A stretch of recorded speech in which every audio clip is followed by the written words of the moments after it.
Have you ever been in a quiet elevator, standing next to someone, and you want to say something, but your mind just freezes? Or maybe someone starts talking to you and you understand a little, but you don't know how to respond, so you just smile and hope the moment passes. That feeling is very common for English learners. Small talk looks simple, but in real life, it can feel uncomfortable and stressful. Exactly, but here's the good news. Today we're going to make it easy, natural, and even enjoyable. In this video, you'll learn how to start, continue, and end small talk conversations with confidence, just like native speakers. We'll practice real situations, fix common mistakes, and show you exactly what to say. Hi everyone, I'm Anna. And I'm Leo. We're really happy you're here learning with us. If you enjoy learning English through real conversations like this, don't forget to like this video and subscribe to the English Talk channel. It really helps us keep creating lessons like this for you. All right, let's get started. Okay, Anna, imagine this. You walk into an elevator. Someone is already inside. It's quiet, a little awkward. What do you do? I see what you mean. That's the classic moment. Most people look at the floor or their phone. That's exactly what I do. I pretend I'm very interested in the numbers going up. Fair enough, but this is actually the perfect opportunity for level 1 small talk. Level 1 sounds safe. I like safe. Level 1 is simple. You don't need perfect grammar or complex vocabulary, you just need a starter. A starter, like the beginning of a conversation? Exactly. Think of it like turning a key to start a car. Got it. So what's the easiest starter? The environment, something around you. The weather is the most common one.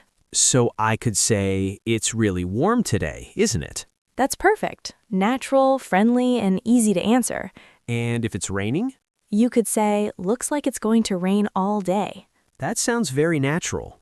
Right, because you're not asking a difficult question. You're just making a comment. Let me try a full situation.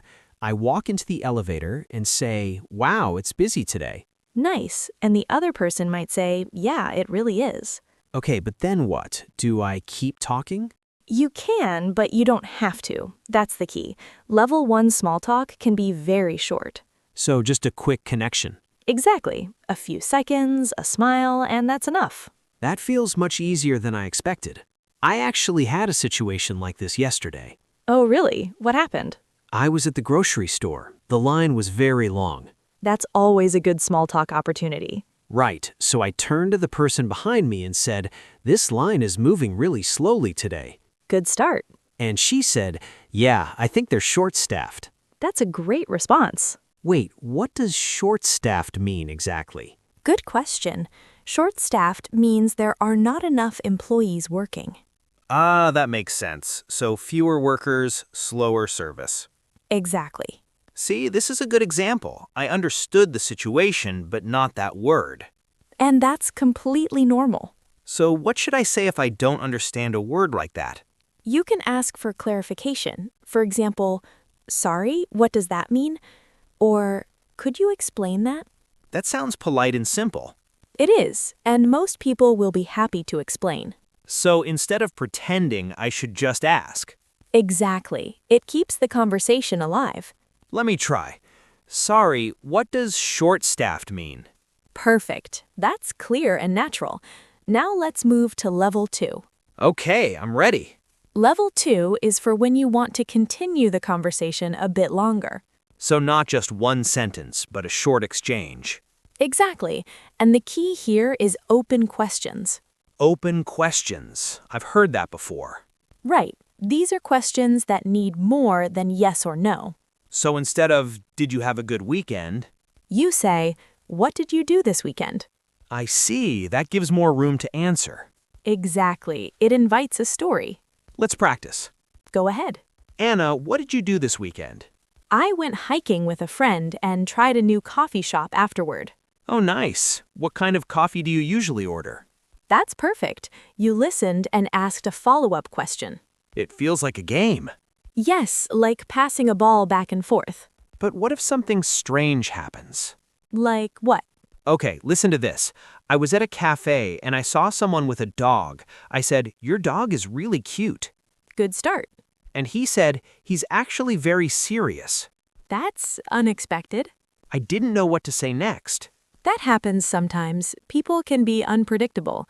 So what should I do in that moment? You can respond lightly. For example, "Oh, I see. He looks very calm."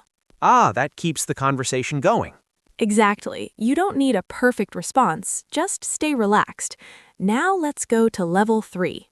This sounds more advanced. It is, but it's also more interesting. What's different about level 3? You start sharing your own thoughts or experiences. So, not just asking questions. Right. You add something personal. Can you give an example? Sure. If someone talks about a movie, you could say, "I watched that too. I thought the ending was surprising." Then ask, what did you think? Exactly. You share and invite. That feels more like a real conversation. Because it is. I tried something like that last week at work. Tell me about it. A colleague looked really stressed. Usually we just say, "How are you?" and move on. The "I'm fine" routine. Exactly. But this time I said, "You seem a bit overwhelmed today. Is everything okay?" That's thoughtful. He paused and said, "Yeah, it's just a busy week." And then? We talked for a few minutes, nothing serious, but he seemed more relaxed after. That's a great example of level 3. You noticed something and responded with care. It felt more meaningful than regular small talk. Because it moved beyond surface-level conversation. You used the word overwhelmed. What does that mean exactly? Good catch. Overwhelmed means you feel like you have too much to handle. So too many tasks, too much stress. Exactly. That's a very useful word. Now let's talk about something many learners struggle with. Ending the conversation? Yes. That's definitely me. I never know how to leave. You're not alone.